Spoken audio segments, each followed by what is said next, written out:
Hello friends, good morning. તો આજે અમે નીકળ્યા હતા વોકિંગ માટે સવારે. તો રસ્તામાં આમ જો કાકિંડો જોવા મળ્યો, અને એ પણ પાછો ફોન જોઈને પોઝ દીધો હતો મસ્ત. કાલે આખી રાત વરસાદ ચાલુ હતો ને સવારના 6 વાગ્યા સુધી. આમ તો વરસાદ ધીમો ધીમો ધીમો ચાલુ જ હતો, તો રસ્તામાં પણ બહુ જ કીચડ થઈ ગયો હતો. તો આજે અમે ખેતર સુધી ગયા હતા, અને ખેતરમાં છે ને સવારે મોર, બગલા, ચકલી આવા બધા પક્ષી જોવા મળ્યા ને જોવાની બહુ જ મજા આવી. રિટર્ન ઘરે જતા હતા ને ત્યારે પાછો કાકિંડો જોવા મળ્યો, પણ એને વિડીયો બનાવવામાં કોઈ શોખ નહોતો એટલે એ ઊંધો થઈ ગયો.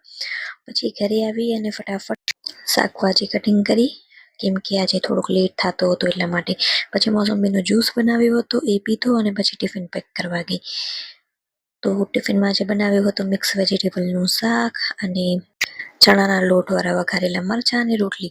પછી બસ ટિફિન પેક કરી મારા હસબન્ડ તો નીકળી ગયા, અને પછી ઘરનું કામ પણ થઈ ગયું હતું, એટલે મારે હું આ ભાજી લઈને બેસી ગઈ, કેમ કે આને પણ સાફ કરવાની છે, આજે સાંજે બનાવી છે એટલા માટે. તો ફટાફટ ભાજી સાફ કરી નાખી.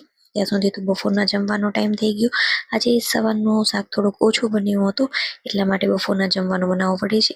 તો મેં કીધું ફટાફટ બની જાય ને એવો જ કાંક હવે બનાવી નાખું. તો મેં ફટાફટ દહીં વઘારી નાખી અને ભાત બનાવી નાખ્યા. તો જો થાળી તો કમ્પ્લીટ તૈયાર થઈ ગઈ છે મારી. તો હવે જમી લઉં, અને હવે તો કાંઈ કામ નથી બપોરના, ને વરસાદ પડે છે એટલે બીજું પણ કાંઈ કામ થશે નહીં. તો હું થોડીક વાર માટે સૂઈ ગઈ હતી. ઉઠીને જોયો ને તો ધીમા ધીમા છાંટા ચાલુ હતા. તો તમને આજનો મારો વ્લોગ ગમ્યો હોય તો લાઈક, શેર, સબસ્ક્રાઈબ કરજો.